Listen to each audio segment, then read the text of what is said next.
hate to break the fishing news up, Yaremchuk, but I'd like to speak about the ice hockey. Congratulations, you're one of the 13 listeners of the Real Life podcast. We just traded a migraine in for like an orgasm. Might want to mark that down, Yaremchuk. Yep. All of my projects are on schedule until they're not. A member of the Nation Network of podcasts. About as funny as we're going to get today. Welcome in, episode 190 of the Real Life podcast. Everyone coming at you from the comforts of their own home, except for Jay, who is in the comforts of the Little Brick Cafe. As always, our podcast is brought to you by these fine folks at Japa Machinery. Japa has a ton on the go right now, and they are there to help you with whatever sort of big machinery needs you have, whether you're buying, renting, or looking to get something fixed up. Japa is there to lend a helping hand. Shout out to Japa. We love them very much. Guys, thanks for joining me again for the Monday edition of the podcast. I must admit that Chalmers not being here is a little disappointing because I had a plan to start the podcast by going, Chalmers, as a dad, how was your Father's Day? But now I can't do that. So very disappointing that Chalmers decided not to show up. But guys, anyone do anything special on the weekend?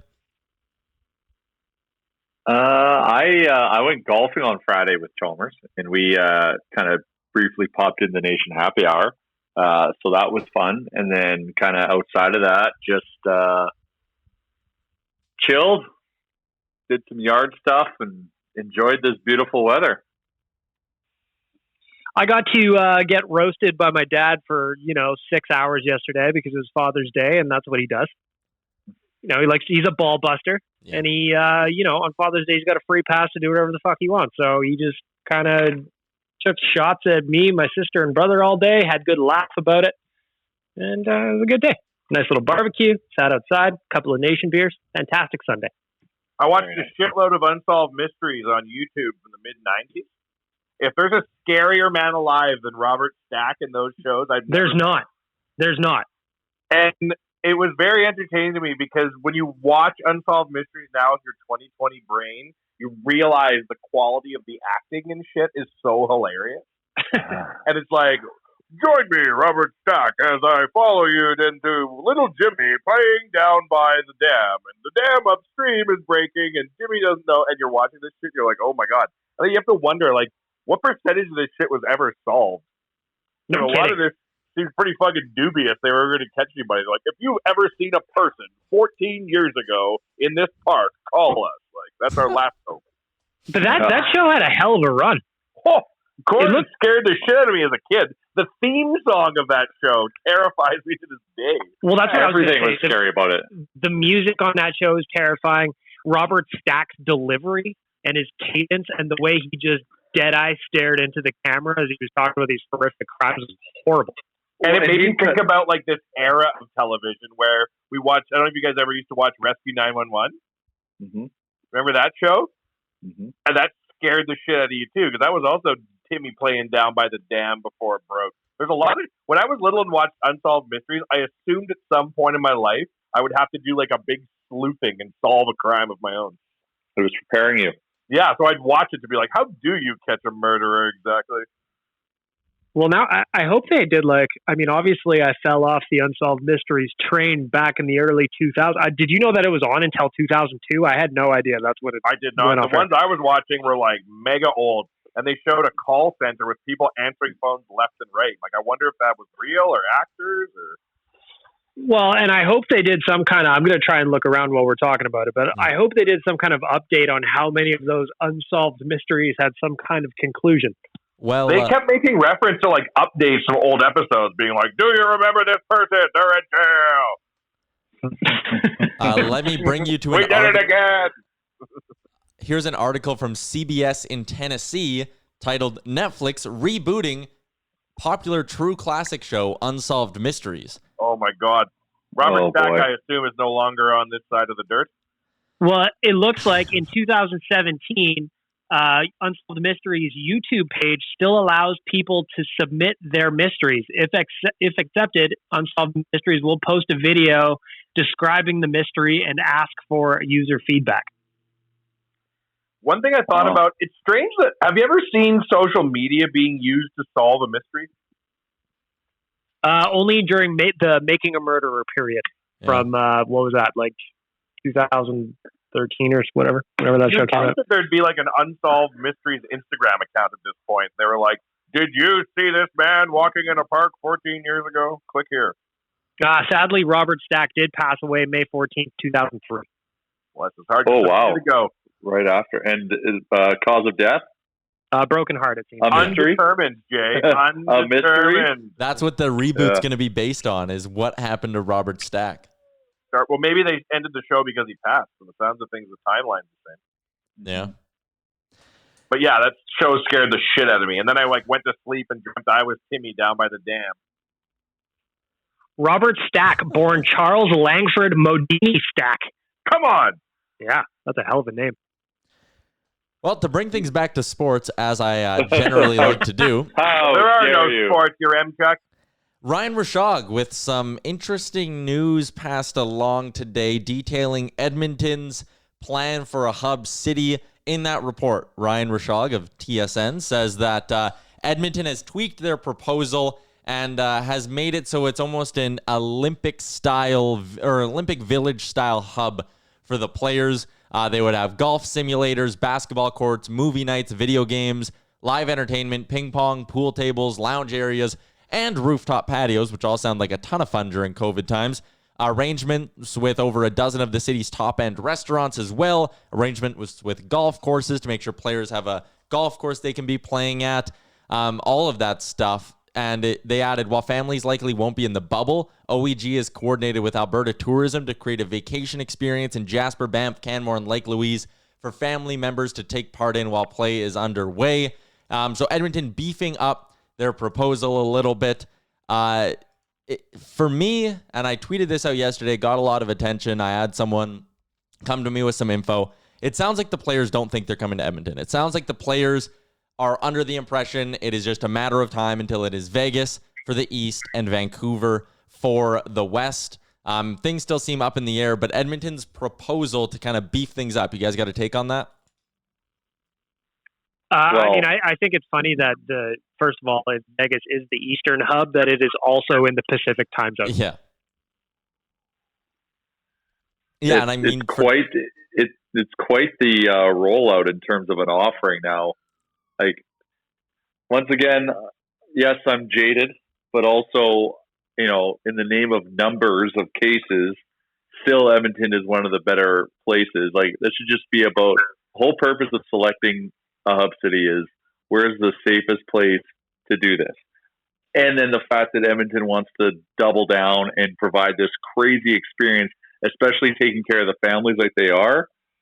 Like, I know we're a long shot, but fuck, just give your heads a shake and accept it. Like, the fact that Vegas is even in the conversation, given what is happening in the States, is just mind blowing to me. Tyler, you mentioned that you kind of the word on the street that you're hearing is that Edmonton's not exactly a popular choice. Yeah, and that's what I've heard as well, is that when the players kind of held, I don't know if it was an official PA vote or unofficial, but Edmonton didn't get a lot of love. Now, maybe that's why Edmonton went back and beefed up their proposal with all these added features, but I wouldn't say Edmonton's a long shot. I'd say if it's not Vancouver, it's probably going to be Edmonton. I think that's a pretty safe final three. But again, I don't think the league really cares, as right or wrong as this is, about COVID cases. They care about who can create the best bubble for them. How can you get the most secure area around those players to make sure players don't get sick and we don't have an outbreak on a team? The fun way I kind of wanted to spin this is they talked about all the top-end restaurants in the city, all of the sort of local amenities that they're trying to get on board. Donair Shop is going to be a popular answer, obviously, and maybe this is how they should we should reward the Donair bracket winner by letting them feed NHL players. But what's one Edmonton thing that you think should be closed off and open to the NHLers so they could fully experience our city? Cactus Club, and you know why. The back room of the pint. Yeah. Bourbon Street cooler of the pint. You got Bourbon Street at Wem. You got everything down there. I mean, we've talked about that before, just closing down West Edmonton Mall and letting the players and their families live there. Like, if a guy wants to go sit on the Santa Maria for a while, he's more than welcome to do so. But what about the riverboat? Do we have an update on that? Is there any way they can get the riverboat up and running so that it can be floated around for the players. It's out of the water right now, isn't it? The riverboat is fucked. It's fucked? Yeah. They've dragged it out of the river down at Laurier Park, and they are busily setting to work trying to reorient the hull. That doesn't sound good. Well, if you're in the riverboat business, which I'm sure either you are or somebody you know, a hull straightening is one of the least desirable maintenance cycles to go through, really. That or a paddle depaddlifying her. That's bad, too. I respect that they're fixing it, though. That's incredible, considering the damage that happened.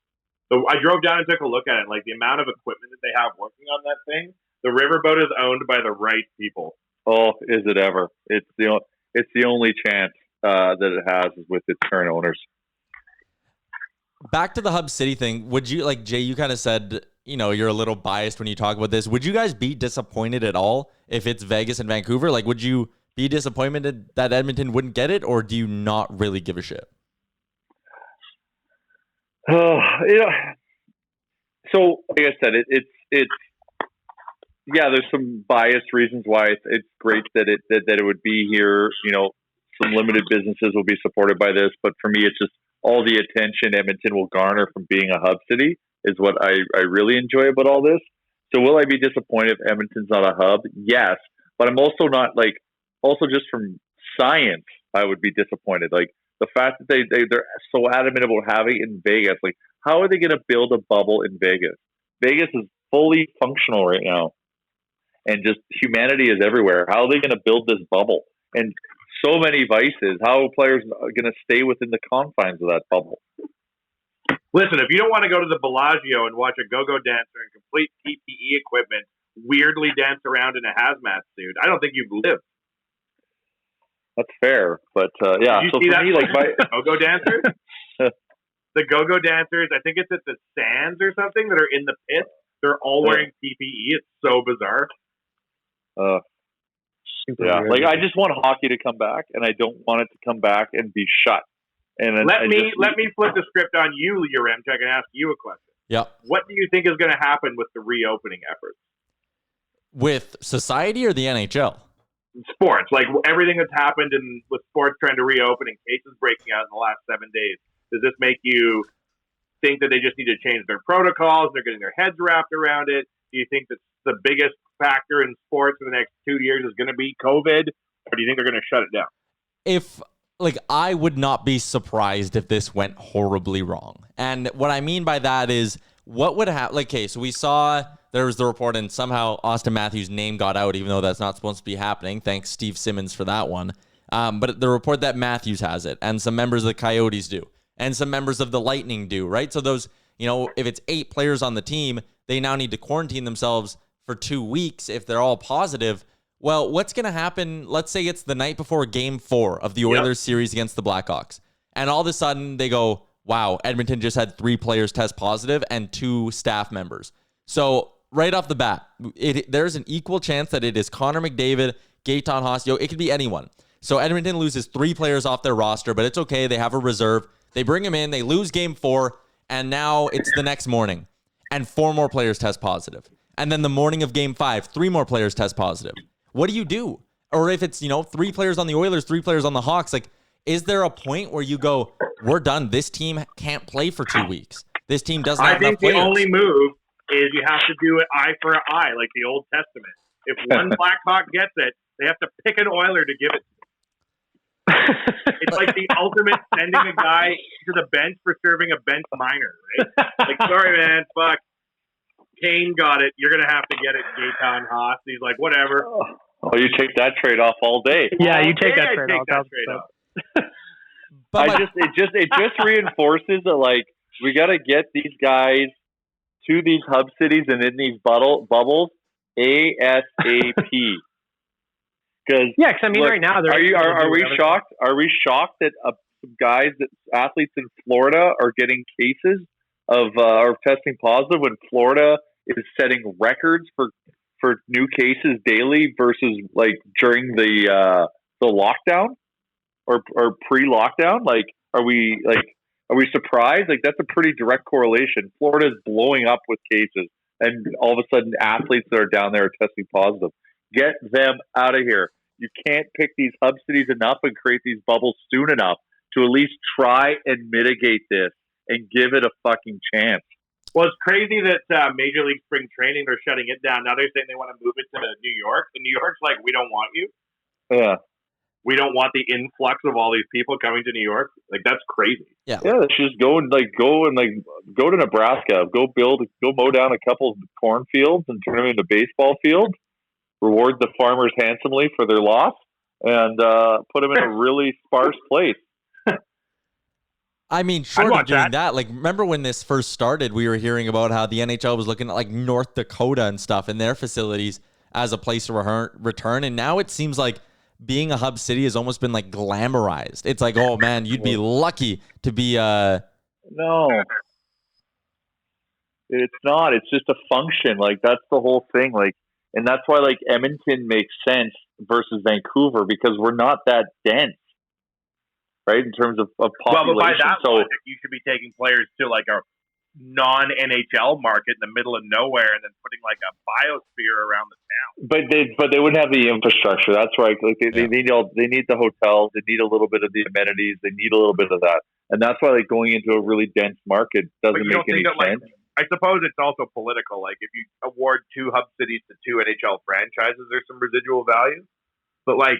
If you really wanted to create a bio bubble, you'd be running it in like a WHL arena or something in the middle of like PA or something. Yeah, but PA couldn't support like why they don't have hotels for 600 people. I don't think they have facilities that the players would agree to go to, and I think that's a part of this too. And that might be why you're seeing Edmonton struggle. Is the players at any point in this process can sit there and go, "We're done. We're not doing this. We're sorry," and they can completely shut it down, right? Which is why Edmonton and Vancouver and Vegas are loading up these proposals, and the league is helping them load up these proposals so that the players will go, okay, I'll be safe. I won't be bored out of my skull when my team's not playing, and my family's going to be close by and safe as well. And I think if you can't just get that by going to Swift Current and being like, yeah, we're loading up the Super 8 and whatever other hotels are in Swift Current. First of all, I said PA. I would never send people knowingly to Swifty during pandemic. It's wild. Those people are crazy up there. Maybe they need to give everybody an RV. Maybe that's the most the play. Everybody gets their own little zone. There's also the trailers. Also, like, whack. Come on, fuck me. It's just like, what are you doing? Do you want to play or not? Kind of where we're at. Well, it's kind of like watching the baseball players argue with the ownership about how many games they're going to play.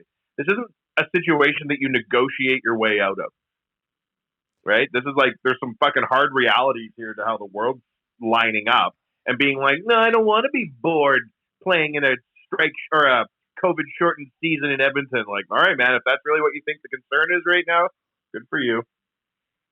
Yeah, I don't know. I think it's just more complicated, right?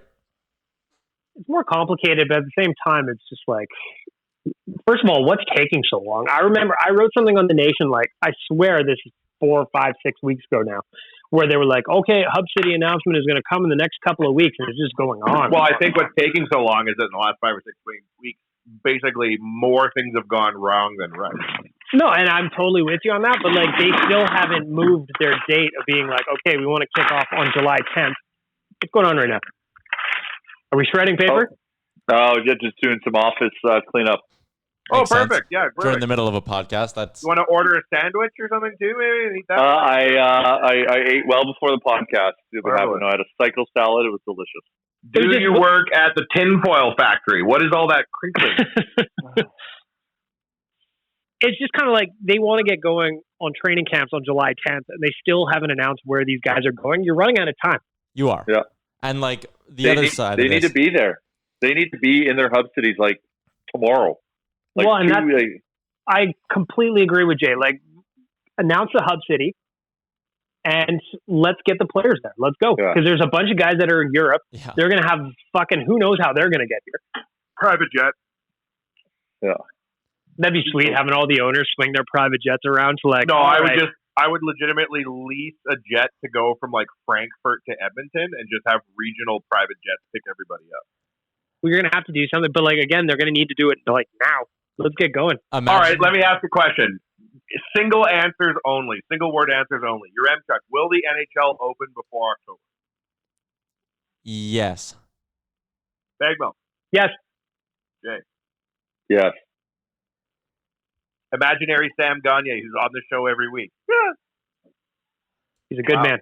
All right. Great Well, man. I don't know. I hear everything with a fucking Unsolved Mysteries theme behind it right now.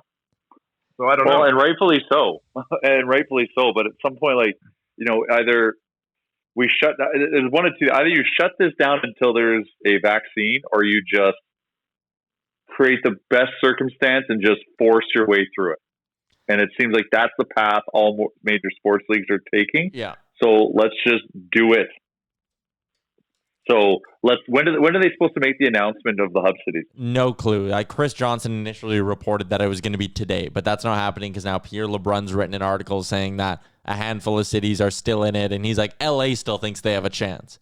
So, oh my God. Yeah, no one really LA, knows what's going on. LA's not even in the tournament. Oh, whatever. But to me, to answer the original question is just part of the annoyance for me is if Edmonton, I would love it here. It would be, a good spotlight on the city. However, if it's not, whatever. I just find it super odd that they would have both in the Pacific time zone. You're going to have teams playing at with 11 p.m. starts on the East. Maybe they're going to be playing 3 games a day and want the matinee games to be watchable in the East. You're going to have to play 3 games a day. But that's maybe why it's in Pacific, right? Yeah, and I think what would probably happen is the Western Conference hub games will be the late ones. And in Vegas, you're going to be playing at 1 o'clock Vegas time, which is 4 o'clock. And the other game will start at 5 o'clock Vegas time. So 8 o'clock Eastern. So if the Eastern hub is doing a 1 and 5, and then the Vancouver hub spot, they could do a 4 o'clock start their time, but then also an 8 o'clock start their time. And everywhere else would kind of figure it out from there. But it's far from ideal. Like I said that from the start. 2 Pacific time zone hub cities, I didn't think it would work. I didn't think the league would be slightly interested in that. So that was the most surprising part when I heard that it was going to be when someone told me it was going to be those two. I was just I can't believe they're not pushing harder for Toronto in all this. Well, I just I wonder how many, if we're talking about things that are going to annoy the players, how many of the Eastern team players are going to be well, fuck, we got to play a matinee every single time just because we're all Pacific. But then again, if you're in the hub city, it's almost does a matinee fucking matter? You can't do anything other than play hockey anyways. Yeah, well, I don't know. I'd love them to just make an announcement so we can start moving players to those cities so that this actually looks more like a reality rather than a wank fest that seems to go on forever and ever. I was talking to a buddy of mine who is employed by a NHL-related thing, and I was like, well, what the fuck is going to happen, man? What is the situation? He's like, if they don't figure it out in the next 2 to 3 weeks, we might not have sports for years. And I was like, how do you figure that? He's like, I don't understand what will change. If you try and open up and a whole bunch of people get infected because they're in close proximity to each other, short of putting a ring of soldiers around a practice facility, what are you really going to do? And I was like, oh no sports for years. What will we watch? And that's why you either do it or you don't. So if they're making the decision to do it, the quicker you can get these players to the hub cities, it gives you a little bit more runway to allow for a fuck up to happen. But if these players are I want to live in Vegas during this season because I think I'm going to be out and about, the fuck you will, man. You're going to be living in a bubble in your room where they're going to be bringing you meals and sliding them through your door.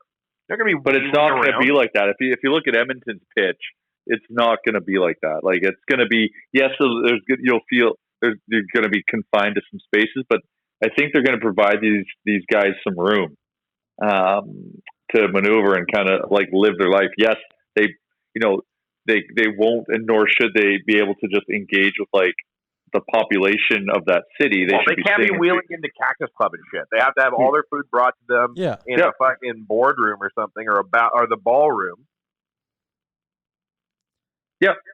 Yeah, 100%. I'm going to transition this quickly because we do have a guest joining us in just a second here. Dusty LeGrande, he's the designer and owner of the Mobilize clothing company. Jay, while I bring on Dusty, just tell the listeners a little bit of background info as to why we're having him on. So I got introduced to Dusty from a friend of mine, and introduced to Mobilize. So Mobilize is an Indigenous clothing line, and I'll let Dusty explain kind of the story and what they're about. But they do some really cool shit, and it's something that we've been wanting to collaborate on with someone for a long time, and finally we Dusty kind of came across, or we got introduced, and so we had a conversation about like what a collab means for Oilers Nation, for the Indigenous community, and we just had an unreal conversation. Like, it was the most educating conversation I've ever had in my life, and it was amazing. Dusty's a very cool dude, and I think you'll kind of feel that when you kind of hear him speak about this. But just talking about the stories about his community, the role hockey plays, hearing him talk about Ethan Bear and what he means and stands for is all super cool. So Dusty's a super cool cat. And we did this clothing collaboration on a t-shirt that we're going to be dropping right away that Dusty did that, is by far my favorite design we've ever done for a t-shirt. So that's kind of some context as to, who Dusty is, how we kind of cross paths, and how he's kind of, going to be on this podcast today to kind of share his story about what he's up to and with our audience. So super cool dude doing cool things. Perfect. Well, let's bring him into the podcast now. Designer and owner of the Mobilize Indigenous clothing company. We're doing a fun collab between them and NationGear. Dusty, welcome to the podcast. How's it going? Good. How are you? We're good. I'm Tyler Remchuk, host and producer. You're joined Wanye Bagged Milk. Jay is in here as well, chatting about the collab you're doing with NationGear a little bit. But before we get into the specifics of that, why don't you just tell us a little bit about Mobilize, what you do, and what it kind of stands for? Yeah, so it's a story of kind of my own identity and working with Indigenous youth. When I was 12, I started coaching basketball for Indigenous youth, reconnecting in that way. And a piece that was missing was aspects in art, in culture, in just everyday society that could connect them to their own identity. They could learn their stories. Our education system doesn't teach people much about the true Indigenous history, or even the specifics about, that tribe or the nation that you come from. So Mobilize came as a way to connect them. And it's intentionally streetwear because that's what most of the young kids be rocking. A lot of the kids that I worked with, once I was older, would always ask me to take them shopping and do those kinds of things with them. So that's where the inspiration kind of came from. And doing it myself and finding out much about myself through clothing was really cool. So I wanted to connect the youth with a stream that could do that same thing. So that's where Mobilize comes in, and the slogan that we use is streetwear with a Cree flair. So it's kind of blending streetwear with the Cree culture. I'm a Nahal person, so I just kind of take my own perspectives. And for the people, Nahal is the proper way to say Cree. So Cree was a mislabel. So little stories like that are ways to kind of tell them about who they are and the truths behind it as well. Yeah, I'm on the website right now, and it is like you said, it's streetwear, it's hip. And how much does that mean? For a kid who would be growing up to have something like this where they can blend, their identity as an Indigenous person with, looking good as well. Yeah, and that's what I wanted to be like. It's not just, I have aspirations not to just be an Indigenous streetwear, but to be in stores besides Supreme, reach these people and set the bar up there. I have 3 daughters of my own, and so when it comes to entrepreneurship, it's about reclaiming your own autonomy and not having to work within the system and falling into those things, and being able to, because historically Indigenous people, this is how we work. We all had our own things. We all had our own crafts, and those would come in and trade in ways to connect with other people. And if you were good at something, then you had something of value that you could take care of your family with. So that's what I wanted to do with streetwear, was to show them that, but also, it just doesn't exist. There's a few Indigenous streetwear companies throughout North America, but nothing that's very present in this community, in Edmonton specifically. And that's kind of the way I was taught, was first impact your home community. And so that's why a lot of what I do with Mobilize is here in Edmonton, and the pop-up shops, and just ways that I reserve even a lot of the gear and the drops for local people, and offer free local delivery, different ways to connect and just recreating community. And a lot of us Indigenous people were displaced to different areas, so we're coming back together. and through art and through entrepreneurship, it's starting to get a lot stronger in those areas as well. Jay, I'll hand it over to you now and let you throw a few questions out here as well. Well, like I said, you just listen to Dusty speak, and it's just super inspirational. And you're such a leader in this, for your community. And like I said, we had that meeting there. Geez, it was like 2 weeks before COVID. Like we talked about so many cool things. But and I just want to say thank you for coming aboard and wanting to kind of work together on a collaboration. So you came up with this wicked design for we're going to label it as the Masqua t-shirt. So maybe kind of walk us through the design, but also we want to talk about you shared so many interesting insights about Ethan Bear as well, and from his jersey number to what his last name in terms of the stories that are connected to that, to the type of player that he is on the ice. Like, could you provide some of that insight that you shared with me that day and kind of blow our audience's mind? Yeah, for sure. And that's what's cool about Indigenous culture is storytelling. And so there's lots of elements that go into it. And like the first thing, as soon as I had got your email, Jay, was Ethan Bear. Cause, it's like the first time that we've had a prominent Cree player playing in a prominent Cree territory as well. And I was like, oh, that would be so cool. Cause I had thought about designing shirts, in honor of him, to speak about these aspects. And so Masqua is bear in Cree, and Masqua, when we talk about the animals, is the protector. And so the bear is the protector of the people, and that becomes their role. Some people have heard of clan systems of like spirit animals. That's kind of the teaching is behind the bear is the protector. And so I thought it was really cool with Ethan playing defense was to kind of blend those concepts. On the ice, he plays that role as a protector as well. And everything about like Ethan is very culturally infused. So the number 7 and 4, our writing system is called syllabics in Cree. And so it's not in Roman orthology, but it's more of symbols, if people will take it that way. But they're spirit markers. And they come from a star chart, which is derived from the stars. Like it's in the constellations. It's very present. So much of our culture is rooted in the earth, and you can see it in many places. So the grandmother directions have 7 syllabics, and the grandfather directions have 4 syllabics. So the numbers 7 and 4 return in our culture in many ways. They're very sacred. So they're kind of the special numbers. And it comes from the language. A lot of these stories are rooted in the language.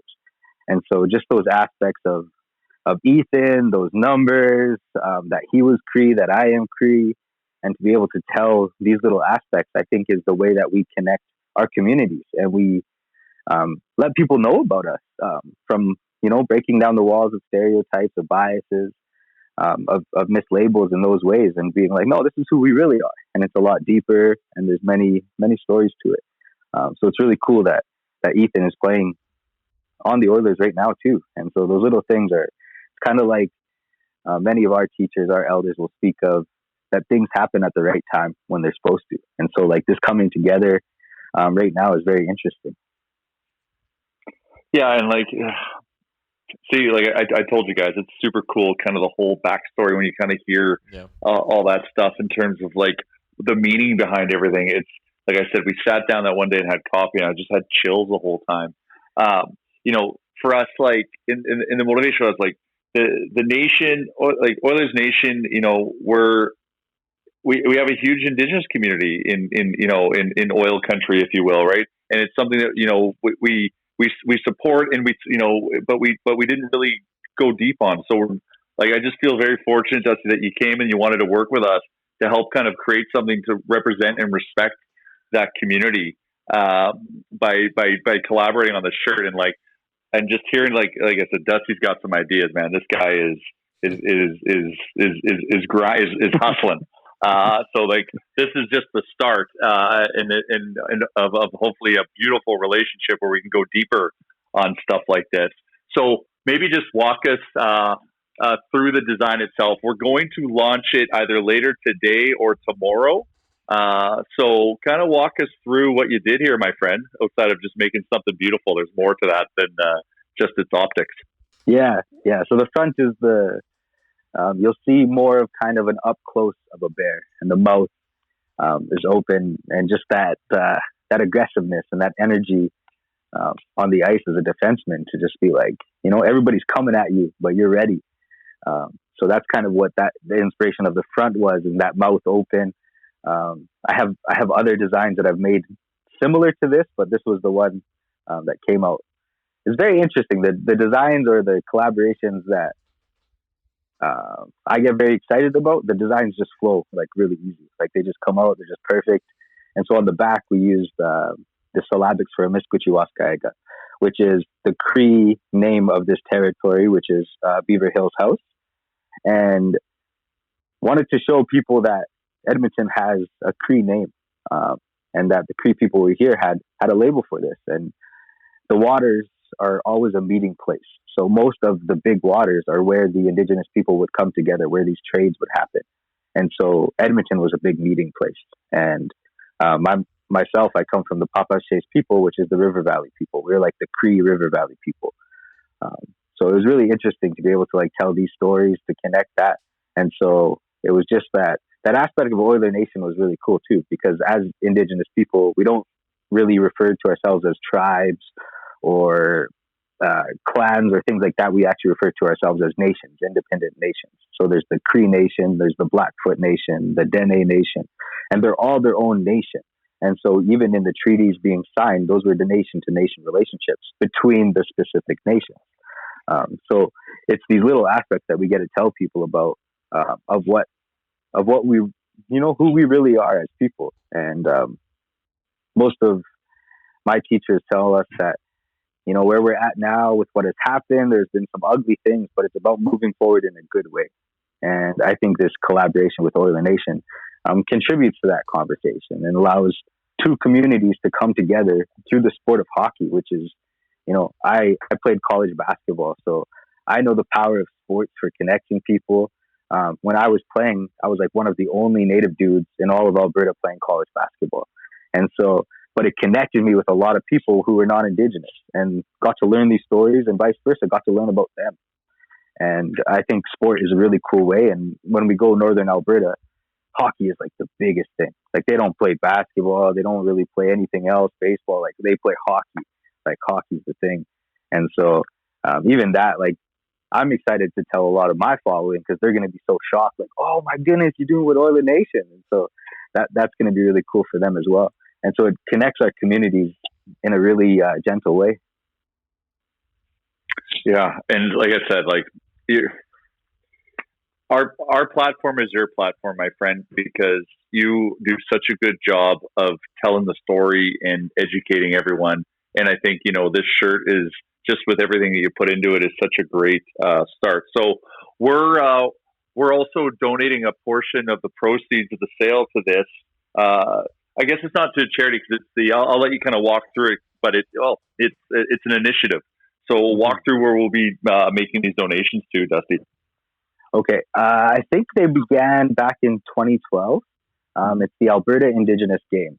So it's nations all over Alberta. I think in Alberta there is 56 different reserves.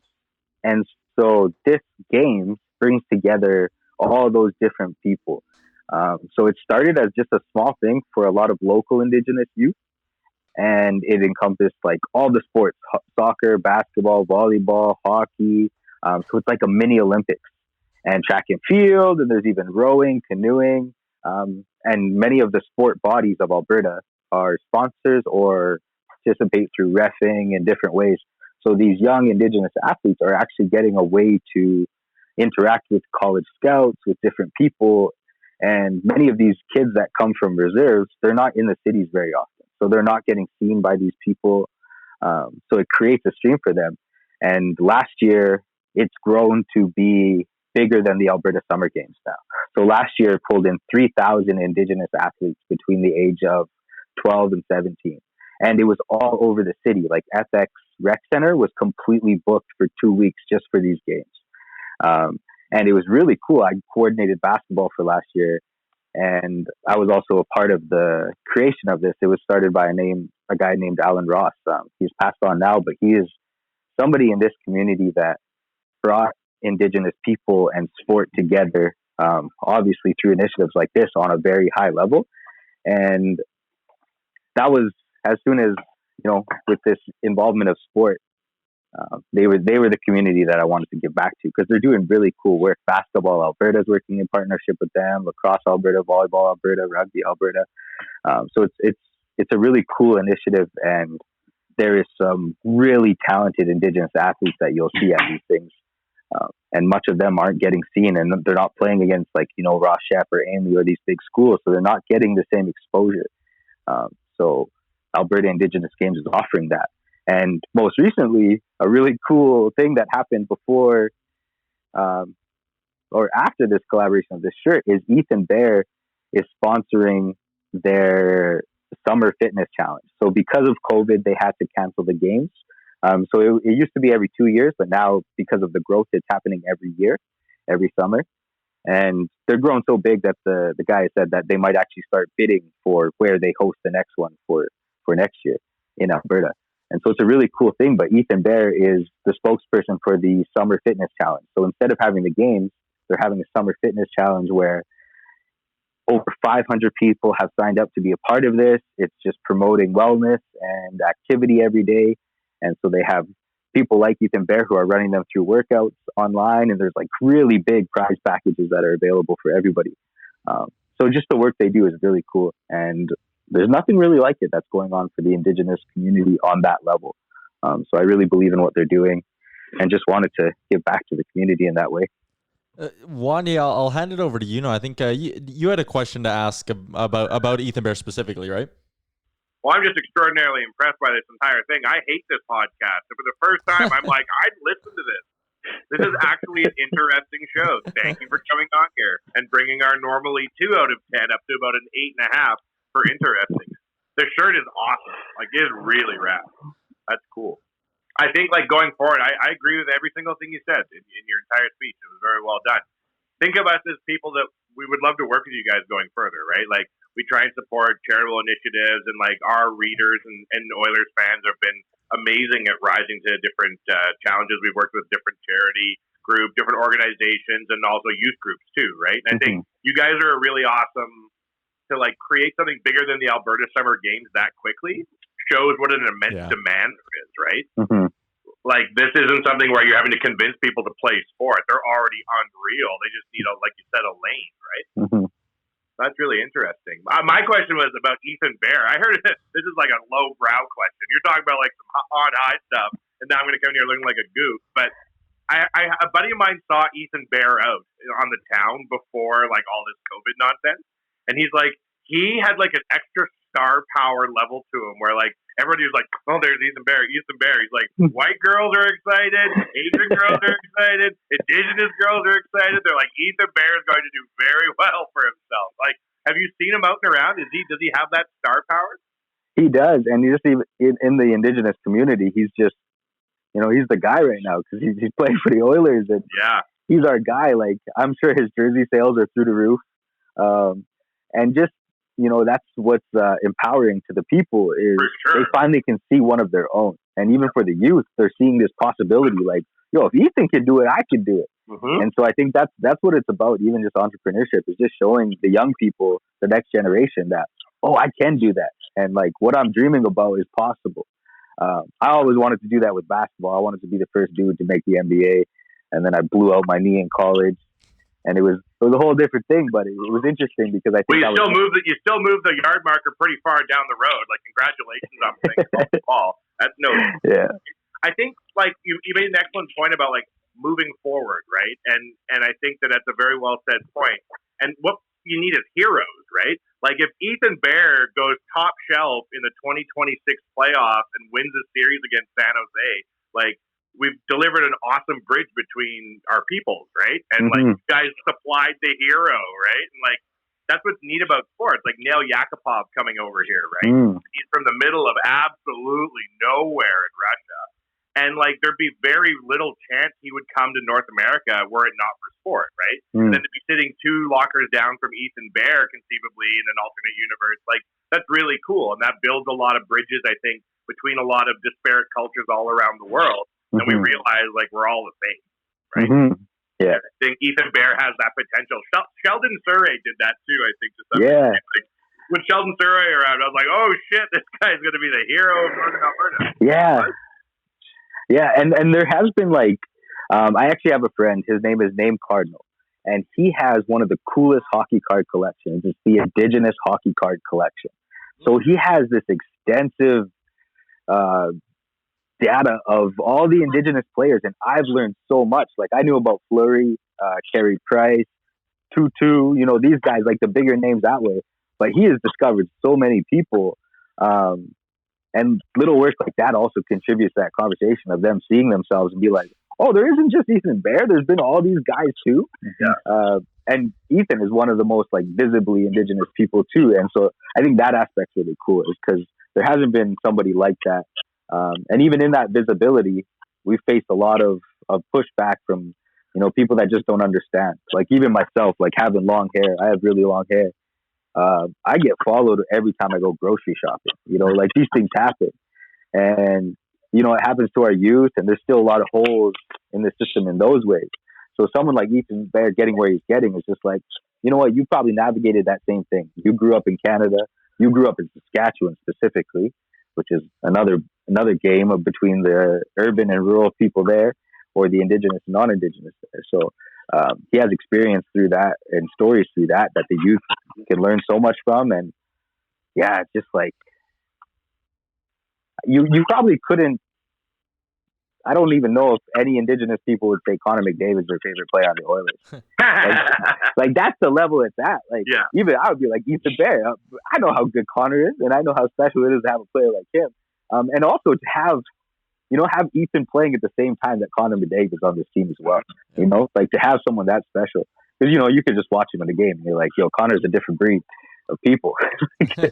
Well, and the kind of player that Ethan is, too, from what we've seen so far, is like, I think he's a fairly durable guy. Like, he could play a lot of years in the league, right? Like, if he were to go, beginning to end as an Oiler, he could conceivably play for more than a decade, right? And that'd be a lot of really good opportunities for links between all the different communities, too, in that time, right?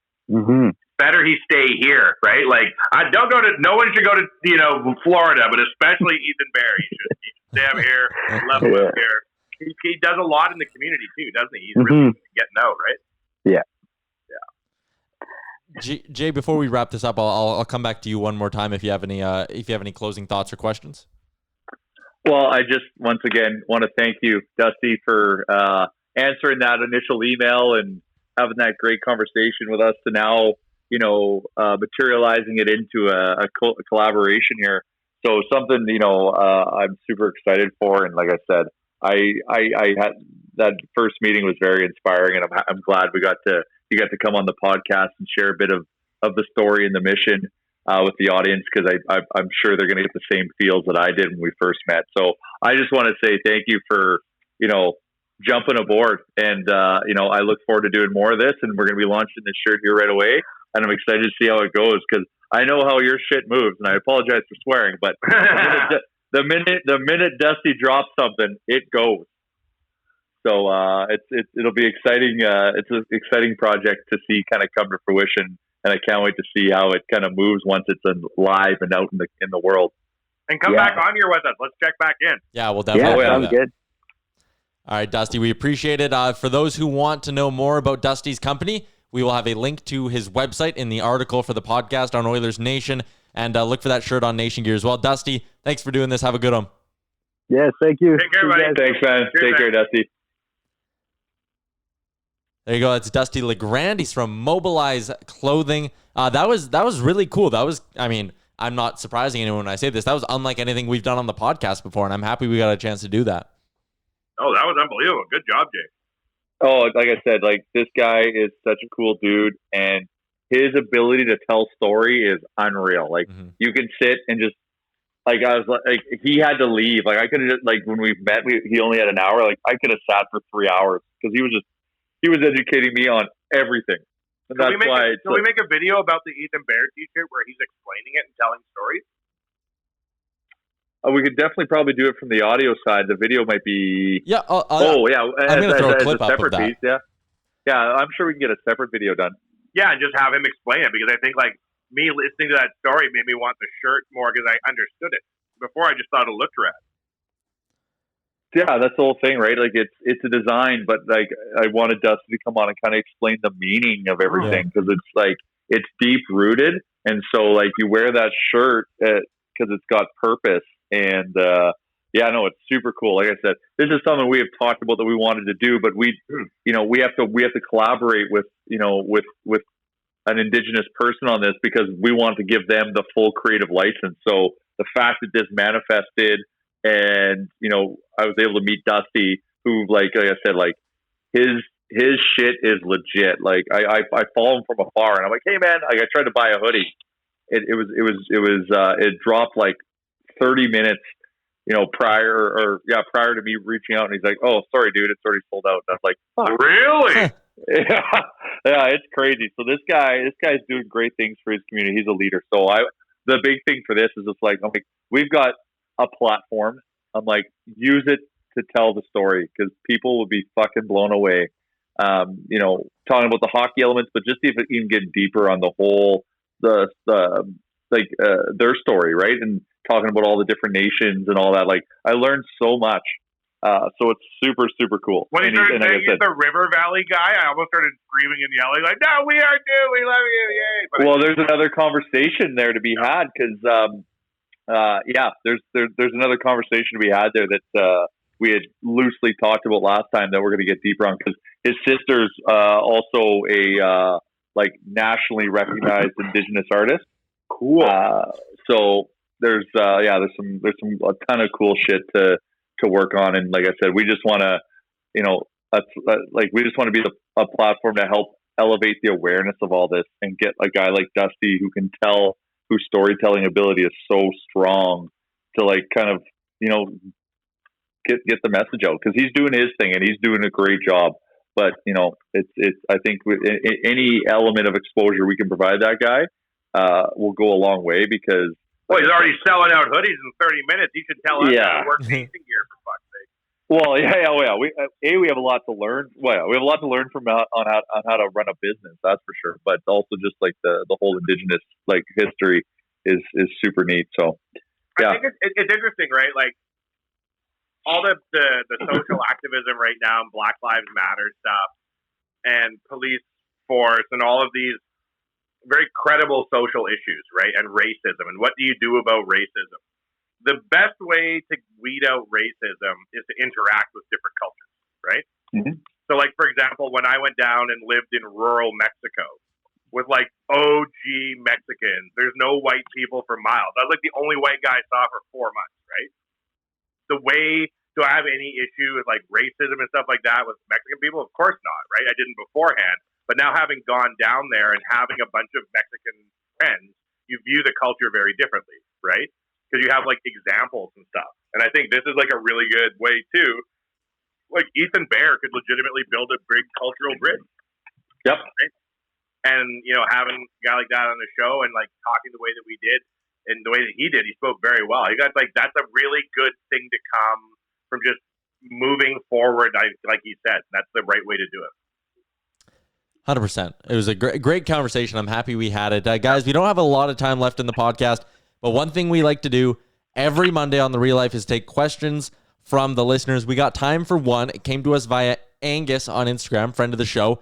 And we've sort of, I think, I don't remember if it was us or Oilers Nation Radio that talked about this about a month and a bit ago, but if you could clone Connor McDavid and Leon Draisaitl, and you made one team of Connor McDavid's, goaltender, defense, all the forwards, and one team of Leon Draisaitl's, who would win? Ooh. So a team of McDavid's against a team of Draisaitl? Yeah, you got to, and try to factor in the goaltending aspect of this as well. But for me, like as much as the raw speed of Connor McDavid probably gives him the edge, I think that they might be closer than people think. Well, I'm trying. Wow, you got to give me time to process something like this because I'm like thinking, I'm like, well, in playoffs, like Leon's a beast, and like you can't like take the puck off of him, and like he all of a sudden is like, got the strength of a 700-pound, gorilla, just fending people away. I don't even know if Connor could get at him. So could like playoff Mo Draisaitl shoo off a Connor McDavid with his crazy super strength in playoffs? I think maybe he could. I just think the physicality that Leon Draisaitl could bring. Oh, that's a great question. Bag milk Wanye? I don't know, man. I don't know. I'm taking Connor. Speed kills. And I agree with Jay. Draisaitl's beast mode, especially in the playoffs, but I think that Connor's got the wheels that he can kind of play keep away a little bit. And if there's 5 of him, that is lightning. True. Yeah, like 5 Connors is hard to contain, but Leon's got boots on him as well. Anyways, that's our listener question for the week. If you have one, send it over to us. Instagram, Twitter, our DMs are open. You can email it to me, Tyler@OilersNation.com, and I will pass it along. Before we wrap things up, NationGear, the Canada Day cans, limited edition. They are out now, correct? Oh, yeah. They are moving like crazy. So much so that we're probably going to get an emergency batch delivered on the weekend.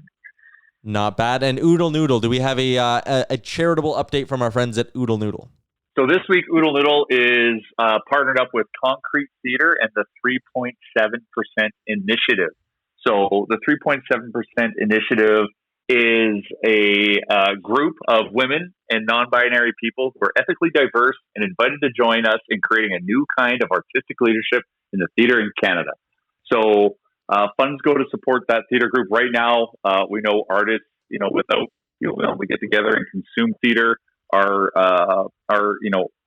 in need of some help. So theater groups like Concrete Theater are still supporting their communities and this particular initiative as well. I invite everyone to go check out the theater to kind of read more about what the 3.7% initiative is and kind of the kind of powerful messaging behind that. Also check out the video that will be dropping later today, if not early Tuesday, where we feature the program head from Concrete Theater as she walks through what they are up to and what the 3.7% initiative is. So when we post those Oodle Noodle videos, Jay, on Insta, we should shoot them to your M-Check to post on Real Life too.